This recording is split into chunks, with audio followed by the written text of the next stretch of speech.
Bueno, pues hemos comenzado este espacio de Guajara en el día de hoy con esa suite canaria del amigo Miguel Peseta, ese Valle Taoro donde nos encontramos aquí en la isla picuda de Tenerife. Remy Pérez, Kemi, ¿cómo estamos? Bienvenida. Muy bien, la verdad que muy contenta porque hoy tenemos de invitado a Martín Yade, un joven de San Sebastián que nace en el 76, es licenciado en periodismo y en publicidad para la Universidad del País Vasco. E ingresó en Radio Clásica de Radio Nacional de España en el 2007 y en el 2014 comenzó a dirigir y presentar en esa emisora Sinfonía de la Mañana, con el que en el 2016 obtendría el premio de Ondas al mejor presentador y programa de radio. A raíz de ello, publicaría en Warner el libro de disco de Sinfonías de la Mañana con los mejores relatos sobre compositores, con los que lleva 7 años abriendo su programa. El éxito proporcionará una segunda entrega con nuevas historias de Sinfonías de la Mañana, volumen 2, en la revista de Sheshov. Yo lo pronuncio fatal. Publica mensualmente relatos sobre compositores en clave surrealista.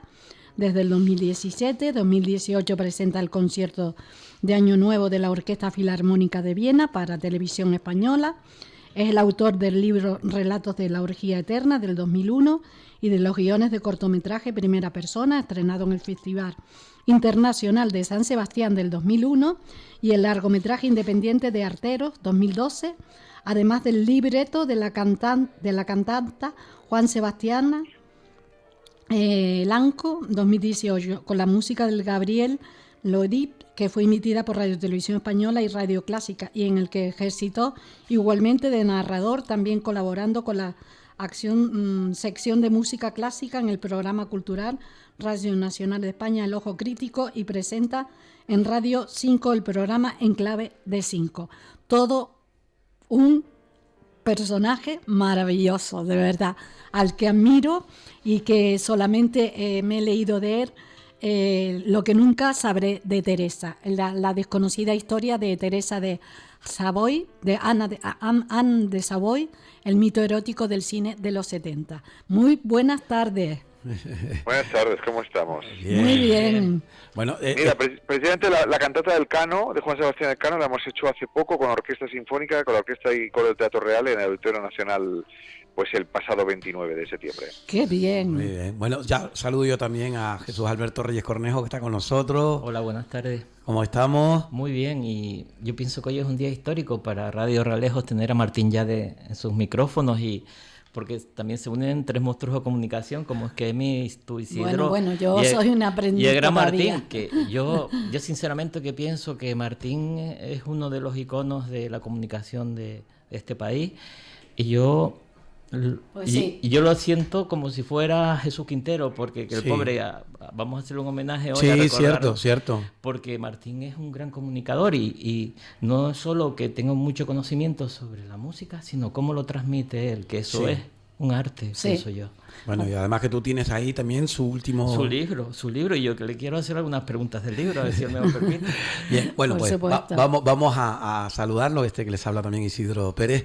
Miren, hoy, como sé que ustedes van a ahondar en su trabajo, su saber hacer, a mí simplemente, pues además de agradecerle, como le dije al principio, sí me gustaría decirle algo. Hoy es el Día Mundial del Docente. El docente, el que está encargado de dar pues cabida a muchas ilusiones a jóvenes que después posteriormente las llevan a cabo o no en su vida. Entonces la pregunta que yo quisiera hacerle de entrada simplemente esa es a Martín Yade, si recuerda con cariño alguno de esos docentes que pudo haber hecho el que él se enamorara, por un lado, de la literatura y por el otro, de la música y de la vida, porque todo va unido. ¿Qué nos dice Martín? Bueno, tengo uno muy especial en ese sentido, porque él empezó a ayudarme cuando yo empecé con mis primeros escritos y dándome consejos, corrigiéndome. Era un poeta muy laureado en lengua vasca, Patxi Ezquiaga, que falleció en el año 2018. Mira, he citado antes, bueno, lo de la cantata Juan Sebastián Elcano. Casualmente, yo la primera noticia que tuve un poco de cómo había sido la expedición del Cano fue en sus clases de historia. Él era hermano de La Salle, y pues se había traducido al euskera parte del relato de Pigafetta, de las penalidades que vivió Juan Sebastián Elcano con sus hombres en la nao Victoria, ¿no? De hambre y todo esto, ¿no?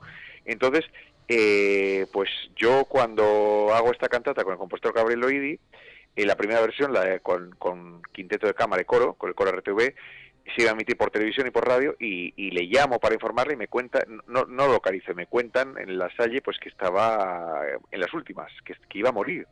Y me acuerdo que estuve toda la cantata pensando en él, porque por él había conocido yo ese relato, y justo pues si la cantata acabó a las 10 de la noche, él se murió a las 11 de la noche de ese día. Entonces él me dejó una huella muy grande recomendándome autores y por supuesto incentivando amor por la música. Yo me acuerdo cuando empecé con la música clásica, estaba yo, eso, en tercero de Bupi, en Co, y yo le decía, oye, ¿tienes tal obra o tal obra? Y él me las grababa en cinta, porque allí tenían una gran discoteca en el Colegio de la Salle de San Sebastián de música clásica, o sea que bueno, y pues no se me ocurre un profesor más adecuado en ese sentido para rendirle mi agradecimiento, y además es un estupendo poeta. Bueno, pues esa es la esencia de uno de los pues apartados que también tendremos este año en Tanemir Canario, que es Memorándum, que es recordar a la gente en vida, no con los últimos momentos, con la enfermedad, con el dolor, sino con la vida y lo que ha gestionado y lo que ha promovido en esa vida en cuanto a sus relaciones. Y eso, pues, qué bonito recuerdo el tenerlo presente y hacerlo presente en esta entrevista en el día de hoy. Te lo agradezco mucho.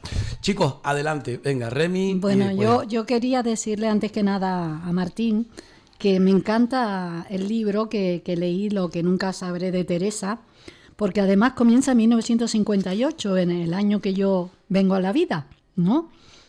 Y conozco un poco esa Ibiza, no de los años 60, pero sí de los años 80, 70 y pico, ¿no? Y la verdad que me sentí muchísimas cosas identificadas con lo que leía, ¿no? De tu libro, ¿no?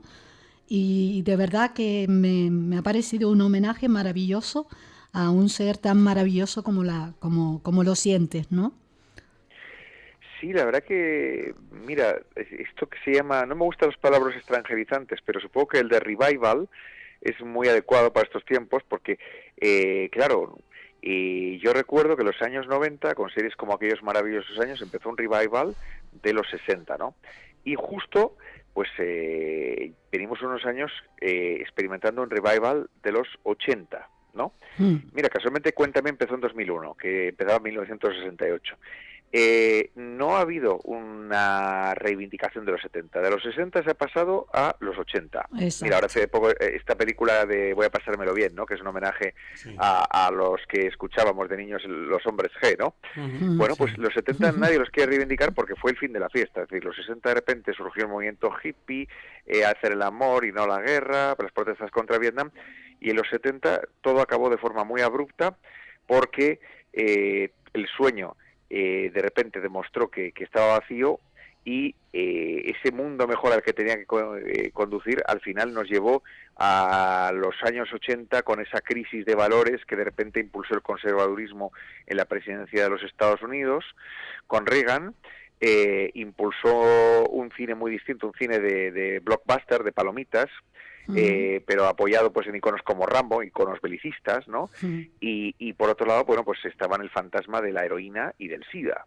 Y entonces digamos que por eso yo pienso que los años 70 no se quieren recordar. En España además, bueno, fue una época supuestamente ilusionante como la transición, pero se ha puesto en tela de juicio por algunos sectores. Entonces dices, ¿qué pasa con los 70? Yo lo reivindico porque fue una época fascinante, de profundos cambios, y hoy en día, en nuestro país en concreto, pues si gozamos de una libertad y un sistema de bienestar concretos, es por las cosas que pasaron entonces. Totalmente de acuerdo. Yo reivindico también los años 70 porque viví en Madrid en el 78, 79 y era un Madrid oscuro, pero era un Madrid maravilloso. Y como decía, aquello de que de Madrid al cielo, ¿no? Pues así me sentí yo. Conocí muchísimos actores, muchísima gente que en ese entonces pues estudiábamos arte dramático allí, algunos, ¿no?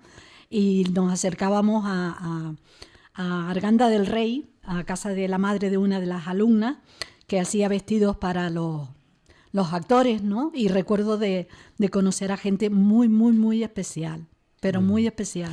Martín, a mí el libro tuyo de Teresa me parece una obra de culto magnífica, sí.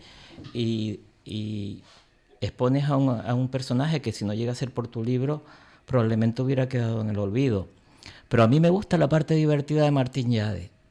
Me gusta en Horizonte Quimérico. Tengo que leerlo. Me encanta Lecciones de un ignorante. ¿Nos podrías hacer un pequeño resumen de por qué te dio por poner esta pequeña historia de Schubert, me parece que es, si no recuerdo mal? La de Schubert. Sí, qué buena. Bueno, ¿nos podrías a los oyentes contarle un poquito de la historia? Sí. Si puede ser. Son 60 relatos magníficos, son como perlas.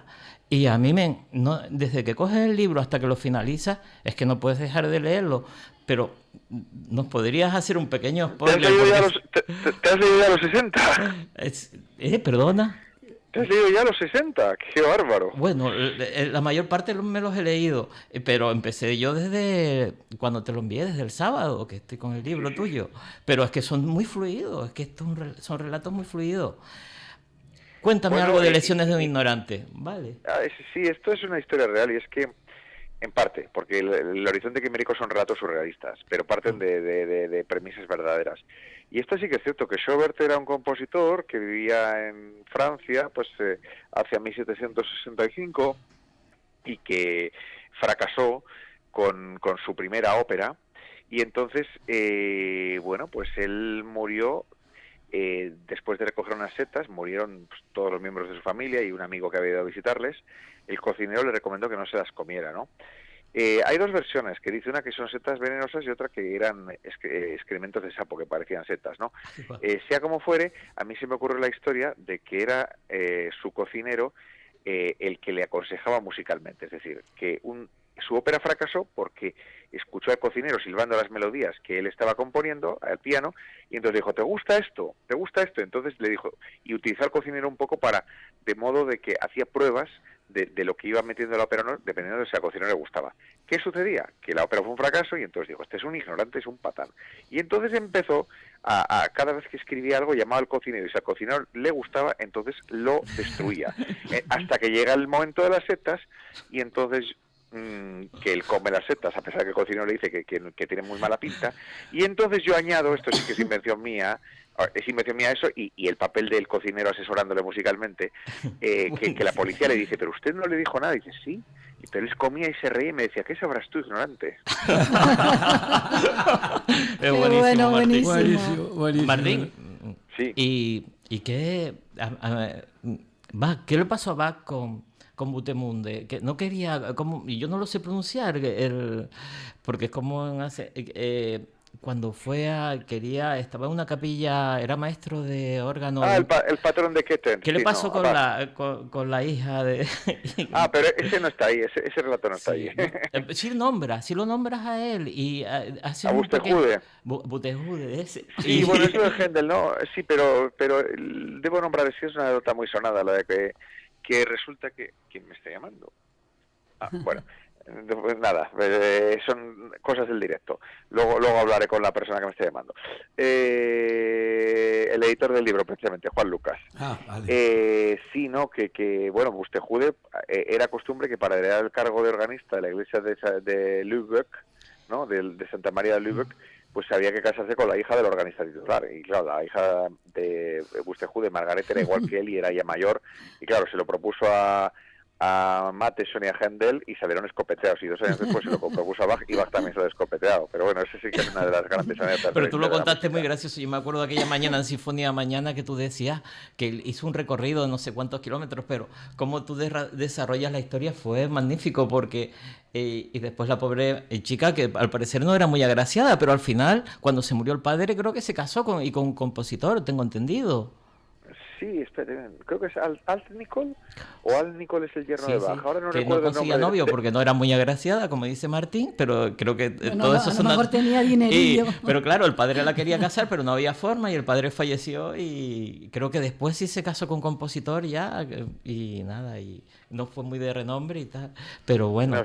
Nos ha quedado la idea de que era una mujer así como muy fea y tal, y bueno, no tiene por qué. A ver, que tú vas a un sitio y dices, no, tienes que casar con mi hija. Pues, a ver, yo creo que de entrada todo el mundo diría que no. O sea, aunque fuera una mujer muy simpática y joven, encantadora, no sé. Pero fueron varios los que salieron escopetados, como dices tú, no fue uno, ¿no? Fueron varios. No, claro, porque es una propuesta muy fastidiada, ¿no? ¿Sabes? O sea, no te están pidiendo... Yo creo que tampoco era muy agraciada, Martín. No te están pidiendo a lo mejor era una pesada, ¿eh? También puede ser, ¿eh?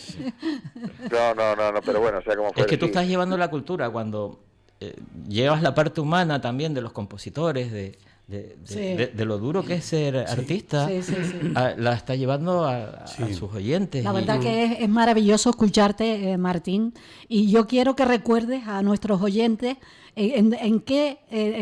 dónde te pueden escuchar. En Radio Clásica. Sí. Radio Clásica.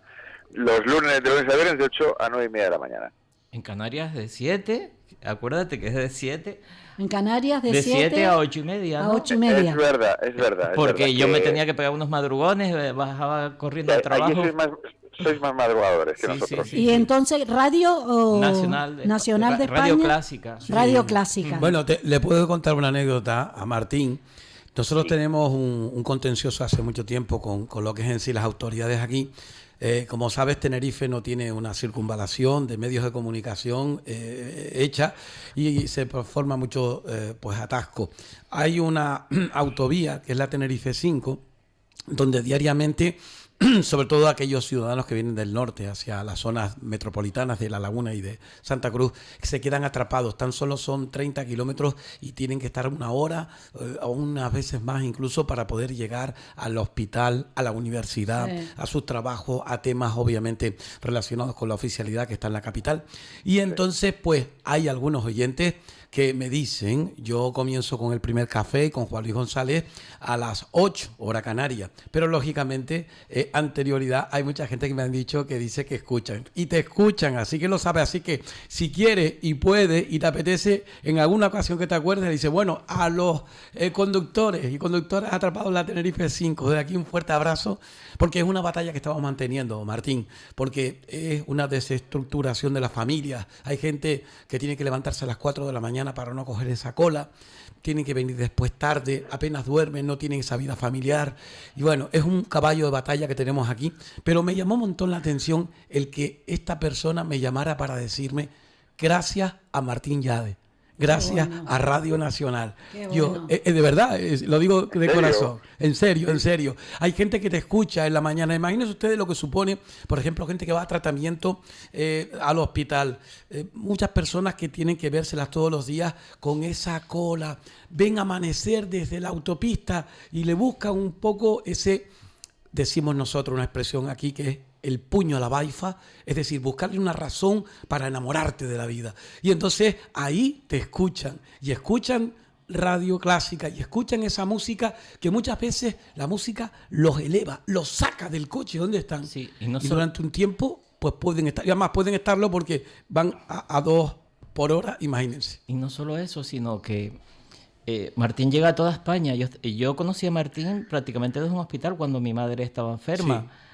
Y que te hagan sacar una sonrisa con su literatura, con sus conocimientos, porque una vez Martín me dijo, y corrígeme si no es así, que tú prácticamente hacías los relatos poco tiempo antes de salir a emisión. Sí, durante 2 años los escribía a las 7 de la mañana, pero bueno, ya como soy hipertenso ya los escribo a la víspera.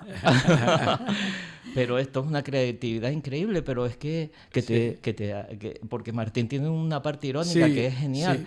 Yo recomiendo a todo el mundo que por favor se lea Horizonte Quimérico, aunque no le guste la música, pero es que te pasa un rato tan divertido y tiene esa simpatía y esa ironía y ese buen hacer de escritor que tiene Martín, que es que coges el libro de 300 páginas y te lo lees en un plis-plas, ¿sabes? Bueno, mira, puedo hacer un pequeño resumen para que vean los oyentes de qué van esos relatos surrealistas. Pues mira, el primero nos muestra a Mozart con 50 años, que no ha muerto con 35, y se explica los porqués y qué está haciendo Mozart en ese momento, que está escribiendo la segunda parte de la flauta mágica, que esto no es tan descabellado como pudiera parecer, porque esa segunda parte sí se escribió, la escribió el mismo libretista, Schikaneder, que había dado vida a Papageno, pero la música la compuso Peter von Winter. La prueba del laberinto, pero existe, y si no, la hubiera escrito Mozart. Hay un Beethoven que recupera el oído después del estreno de la 9ª Sinfonía. Hay un Haydn que hace viajes astrales. Un Stravinsky que monta un grupo de pop para competir con los Beatles. Chopin no existe, es una invención de la escritora George Sand, su amante. Sibelius escribe una obra y le cambia todo el rato el título y nadie se da cuenta nunca, es siempre la misma obra. también leí uno de un compositor que trabajaba para los demás y terminaba siempre los demás y eran éxitos y hasta mejoraba las obras inconclusas. Glazunov, sí. Que bueno, eso es en parte realidad, porque sí, él acabó El Príncipe Igor y otras obras inconclusas de colegas como Borodín y Mussorgsky. Pero ya le digamos que bueno, rizando el rizo le hago acabar obras que realmente no las hizo él. Pero son unos relatos magníficos, yo se los recomiendo a todo el mundo desde aquí. Imagínense ustedes el bucle ese, ¿no? Sí, en el tiempo, en la historia, de que algunos de esos grandes compositores vinieran y pudieran hacer eso, de corregir obras ahora mismo y se metieran en la médula de lo que son los compositores actuales. ¿Qué opinaría pues ellos, ¿no? Y qué magnífica mujer acabas de nombrar, George Sand, que se hizo pasar por hombre para ir a la universidad y era fantásticamente, y la llamaban la leona de la Berry, ¿no? Porque tenía su gran melena inmensa. La verdad que era fantástica. Yo me he leído la biografía de ella y la verdad que sabía ese dato que acabas de contar, ¿no? Bueno, pues nada, según mi libro, Chopin no existe, es una invención suya. Sí. Bueno, pues hay para terminar con eso de las llamadas y de las personas que estaban en la cola, la otra persona me decía a mí, es que Martín Llade no es solo música. No. Y es curioso porque hay una cuña que dice solo música. Hay una cuña por ahí, no sé dónde está, que dice no sé qué radio tal, solo música. Y la señora me decía, es que Martín Llade no es solo música. No, es pero te arrastra la música. Es que es un buen narrador. Es un buen contador, ¿no? Entonces todo eso te atrapa y basta que te guste. A mí es que la música clásica, yo crecí con música clásica porque era lo que había cuando era la reina de la casa, la radio, y la abuela la tenía siempre, ¿no? Y soy niña de radio, ¿no? Y llevo muchos años con la radio, desde no sé, 30 años, ¿no? Que llevo haciendo radio, la he hecho en varios lugares, incluso con discapacitados en la Isla del Hierro, ¿no? Y la radio tiene esa magia que si te gusta, te enganchas, ¿no? Y yo te veo a ti como que has nacido para eso, ¿no? Yo no sé qué era Martín Llade de niño. A mí, yo tengo curiosidad cómo era ese niño, de verdad. Siempre cuando hago una entrevista tengo curiosidad por esos niños, ¿no? Porque yo era muy extrovertida, entonces quiero saber, porque me da que sí que lo era. Cuéntanos un poco, por favor. Sí, bueno, era un niño muy curioso, me gustaba mucho leer, dibujar, inventar historias y bueno, y veía mucha televisión. Y yo creo que la gente de mi generación, como la televisión por entonces era buena, antes todo se echó a perder cuando llegaron las privadas, se banalizó y se convirtió en una cosa perversa y atontadora. Pero claro, yo por la tarde veía la tele, mis padres tenían un bar, entonces, bueno, ellos estaban trabajando y yo estaba disuelto. Y no solamente veía la programación infantil, veía a la tarde, veía Más vale prevenir, con el doctor Ocaña, ¿no? Sí. Veía, pues no sé, había programas de hipódromos, programas de circulación había mucho teatro también. La Clave, había mucho. La Clave. El Perro Verde, que ya que estamos hablando... El Perro Verde me encantó. Yo con 11 años vi la entrevista me impresionó mucho, la de Rafael Escobedo, 15 días antes de su vida. De Jesús Quintero, por cierto. Sí, por eso Magnífica. La de Cojumanteca, sí. Por eso, está bien para recordarlo hoy. Sí, muy bien. Sí, entonces yo, veíamos esa televisión y decías, ver 3 o 4 horas de esta televisión era también muy educativo y aprendías mucho con la tele. Bueno. Y había un programa que era, espérate, a ver, ay Dios, había un monográfico... El arte de vivir. El arte de vivir. Sí. Era un monográfico yo me acuerdo que aprendí quién era Le Corbusier, por ejemplo, en el arte de vivir, o quién era Fernando Pessoa, o no sé. Eran dos canales prácticamente. Y estaba también algo musical del director Enrique Asensio, me parece. Sí, es cierto, sí. Hombre, sí. Y con los niños que siempre era el fin de semana, que tenían se lo de a dirigir una orquesta. La orquesta y todo. Sí, muy bueno, por cierto, muy bueno. Pero pues yo veía mucha televisión, pero es que la televisión entonces verdaderamente era un aula, de educación. Sí. Hoy en día la televisión pues te puede volver... Tolete, te puede volver tolete, como decimos aquí los canarios. Mucho belingo decimos aquí, demasiado belingo. Todo piensa más que y si hay pues digamos que donde rascar pues friquismo, pues ahí está. Pero, a ver, voy a decir una cosa que hace poco una buena amiga, Pilar Socorro, también una gran profesional, me dijo, oye, ¿te interesa unirte a la Academia de la Televisión, ser académico? Y lo estuve pensando, porque tú presentas Concepto Añoro, y le dije, mira, Pilar, te voy a ser sincero, creo que no debería hacerlo, porque es verdad que presento cosas de año nuevo, es que yo no veo la televisión. Entonces, creo que me parecería un contrasentido. Martín, perdona que te interrumpa, pero tú eres un clásico de televisión. El concierto de Año Nuevo es una de las emisiones más vistas en todo el año. Pues yo no veo la televisión. Y tú te has hecho un clásico ahí en el concierto de Año Nuevo con los Strauss.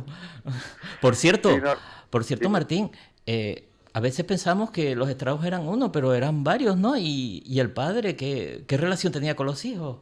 Muy mala, no quería que se dedicaran a lo suyo y les pegaba y todo. Wow. Les abandonó. No soportaba la competencia entonces. No. Increíble, ¿verdad? Que... Sí. No, suele pasar a veces ese tipo de historias, cada vez menos, digo yo. Sí, no, bueno. Pero que salieron unas obras magníficas gracias igual a la situación personal de ellos. Ha habido en la historia escritores también que le ha pasado lo mismo, y artistas en definitiva que no toleraban por nada, es decir, que veían a sus, digamos que descendientes, sus vástagos como una competencia, y de hecho incluso, no sé si Martín pues obviamente lo explicará mejor, pero que a lo largo de la historia hay ejemplos de eso, de cómo una obra de un artista por un lado y otra por el otro, y que incluso han sido valoradas cada una en su momento, ¿no? Pero y lo curioso que los Strauss inauguran el Año Nuevo prácticamente en todo el mundo, porque el concierto es retransmitido en yo no sé cuántos países, pero son muchísimos, ¿verdad? Sí, el concepto de 90 países. 90 países. 90 países, wow. Sí. Y supuestamente es un público potencial de 1.000 millones, aunque realmente lo ven unos 50 millones de personas. Pero mira, en España tenemos aproximadamente 2,5 millones, 3 de media, y bueno, si sumamos todas las personas que en algún momento del concierto se asoman y lo ven, puede la horquilla llegar hasta 5 millones. ¿sabes? Bueno, o sea, es espectacular. Oye, a mí me gustaría ver a Martín ya presentando aquí el concierto de Navidades. De Navidades. La Orquesta Sinfónica de Tenerife. Sí, en el muelle. Oiga. Sí, sería bonito. Sería bonito. Sería fantástico. Martín, yo debo decirte de que tengo un pequeñito nieto que es muy bruto, porque es canario vasco. Ay, madre. Sí, tiene una mezcla que no te puedes ni imaginar. Y es muy divertido y tiene esas dos sangres, ¿no? Fuertes de matriarcado, ¿no? Porque también el País Vasco era un matriarcado, si no me equivoco, como Canarias, ¿no? Sí, y entonces tiene esa... Lo sigue siendo, ¿Perdón? Que lo sigue siendo. Lo sigue siendo, ¿no? Aquí también. Las tribus del norte, ¿no? Casi aquí también. Que era un matriarcado, pero aquí creo que cuando vinieron los primeros religiosos y entraron en Lanzarote y Fuerteventura, creo que también ellas tenían un matriarcado y tenían 4 maridos, y eran ellas las que mandaban. Como eso me toca a mí también el interés mío por la tradición y por lo que es en sí la cultura canaria, les puedo digamos que trasladar el que busquen a Sabine Bercelot y lean algo acerca de la coincidencia en algunos temas del euskera con el canario, con el tamasí y demás. Se llamará una sorpresa. Pues Unax se llama mi nieto con X, Unax, que a nosotros los canarios nos cuesta mucho pronunciar las Z y las S, nos las comemos en las X. Pues él es muy, y le digo, pero bueno, ¿este qué es? Dice, me dice mi hijo, este es que vasco canario y así de brutillo.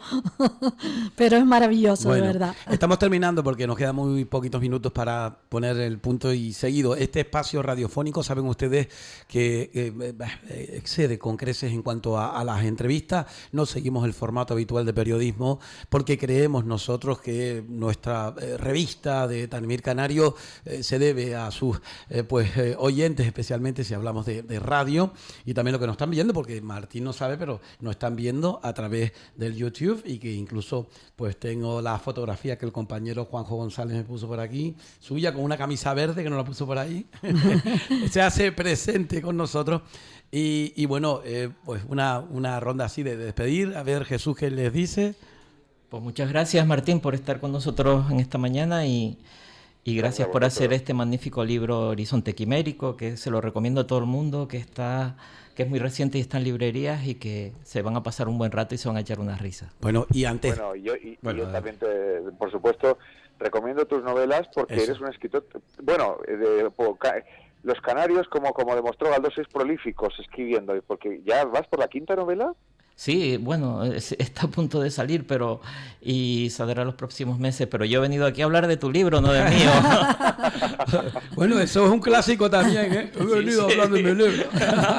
Para comprar, eso fue genial. Remy. Martín, muchísimas gracias, muy agradecida. Y de verdad sigue así de fantástico porque me encanta escucharte por las mañanas y siempre lo recomiendo, siempre te recomiendo, ¿no? Y gracias por este libro, Lo que nunca sabré de Teresa, porque me acercó un poco, aunque yo no soy de esa época, porque como ya te dije, nací en el 58, ahora tengo 64, pero me identifico bastante con muchísimas cosas que hay, sobre todo con el cine de esa época, que algunas películas de esas pude ver cuando el cine Olimpia del Puerto de la Cruz daban ese tipo de películas y íbamos los más atrevidos.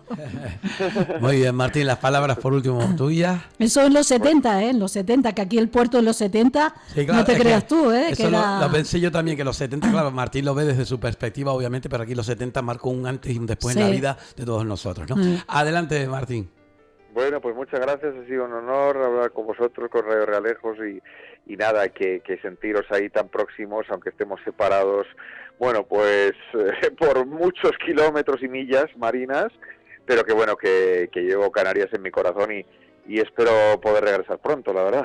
Bueno, pues nosotros desde aquí también, de igual manera, como te digo, pues te agradecemos esa deferencia, que la música te acompañe, porque uno dice la fuerza te acompañe, hoy todo el mundo, Viva Mozart. Y viva Mozart, claro. Pues, oye, que mira, que tengo que concretaros, pero a ver, que yo he escrito el libreto de una ópera del compositor David del Puerto, Lazarillo de Tormes, y bueno, creo que por esas tierras, pero ya os informaré, serán los primeros en escucharla. Bueno, pues bueno, muchísimas gracias. Primicia. Ahí está. ¿Vale? Bueno, hay una expresión tamasiguanche que es Hay tu catanaja, que sé valiente, para adelante. Eso es lo que te deseamos. Es que ricasco. Exacto, Quique, gracias en eso. Pues muchas gracias, Martín. Un saludo. Venga, un saludo. Gracias. Un saludo. Remy y también Jesús, muchísimas gracias por estar aquí hoy. Gracias. Gracias. Toma, Remy.